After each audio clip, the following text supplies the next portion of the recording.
और अपराधी कितना भी शातिर हो, कानून के हाथ उनकी गिरेबां तक पहुंच ही जाते हैं, भले ही इसमें थोड़ा वक्त लग जाए। फतेहपुर पुलिस ने करीब 100 करोड़ के गबन के आरोपी को लखनऊ में धर दबोचा। लंबे अरसे से वो फरार था, लेकिन मौका मिलते ही पुलिस ने फतेहपुर पुलिस और एसटीएफ के साथ मिलकर उसे धर दबोचा। फतेहपुर में पुलिस ने एसटीएफ की मदद से 100 करोड़ के गबन के आरोपी को लखनऊ से गिरफ्तार किया है। आरोप के मुताबिक आरोपी देवेश कुमार ने लखनऊ, सीतापुर, कानपुर और उन्नाव के लोगों को नौकरी दिलाने के नाम पर करोड़ों रुपए की ठगी की थी। वो लंबे अरसे से फरार चल रहा था और उसके ऊपर 25,000 का इनाम घोषित था। फर्जी शासनादेश और फर्जी दस्तावेजों के जरिए उसने इसे अंजाम दिया। राज्य भंडारण निगम प्रयागराज के क्षेत्रीय प्रबंधक ब्रजेश सिंह ने इसको लेकर 4 लोगों के खिलाफ केस दर्ज करवाया था। जनपद फतेहपुर सदर कोतवाली पुलिस के द्वारा 25,000 रुपए के पुरस्कार घोषित अपराधी को एसटीएफ लखनऊ की मदद से गिरफ्तार करने में सफलता प्राप्त किया है। राज्य भंडारण निगम प्रयागराज के क्षेत्रीय प्रबंधक के द्वारा कोतवाली सदर में उत्तर प्रदेश राज्य सरकारी भंडारण में नौकरी दिलाने के नाम पर शासन का फर्जी प्रपत्र तैयार कर, धोखाधड़ी कर, कूट रचित दस्तावेज तैयार कर पैसों का गमन करने के संबंध में सीतापुर निवासी रामगोपाल, तेजपाल, कमलेश तथा उन्नाव निवासी देवेश कुमार के विरुद्ध माह फरवरी 2021 में अभियोग पंजीकृत कराया गया था। इस मामले में 3 लोगों की पहले ही गिरफ्तारी हो चुकी है और चौथे आरोपी को फतेहपुर पुलिस ने यूपी एसटीएफ की मदद से लखनऊ में गिरफ्तार कर लिया है।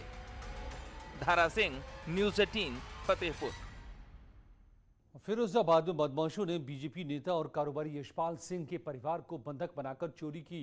करीब 1 बजे बिजली जाने के बाद कुछ बदमाशों ने चुपके से घर में घुसकर सभी को कमरे से बाहर कुंडी लगा कर बंद कर दिया और लाखों रुपए के जेवर और नकदी लूट ले गए। थाना नारकी क्षेत्र की पुलिस चौकी से चंद कदमों की दूरी पर इस वारदात को अंजाम दिया गया। घटना की सूचना मिलने के बाद पुलिस के आला अधिकारी मौके पर पहुंचे। पुलिस घटना की जानकारी कर बदमाशों की तलाश में जुटी है। अलीगढ़ में मनरेगा के नाम पर करोड़ों के घोटाले का मामला सामने आया है। आरोप है कि अधिकारियों और ग्राम प्रधानों की मिलीभगत से इस घोटाले को अंजाम दिया गया।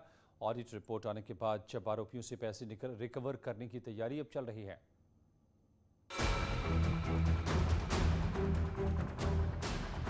मनरेगा में सरकारी पैसे की बंदरबाट किस तरह से होती है, ये अलीगढ़ में देखने को मिला। यहाँ ज्यादातर जगहों पर बिना काम कराए ही मजदूरों को फर्जी भुगतान के मामले सामने आए। ग्रामीणों ने ग्राम प्रधानों पर गंभीर आरोप लगाए हैं।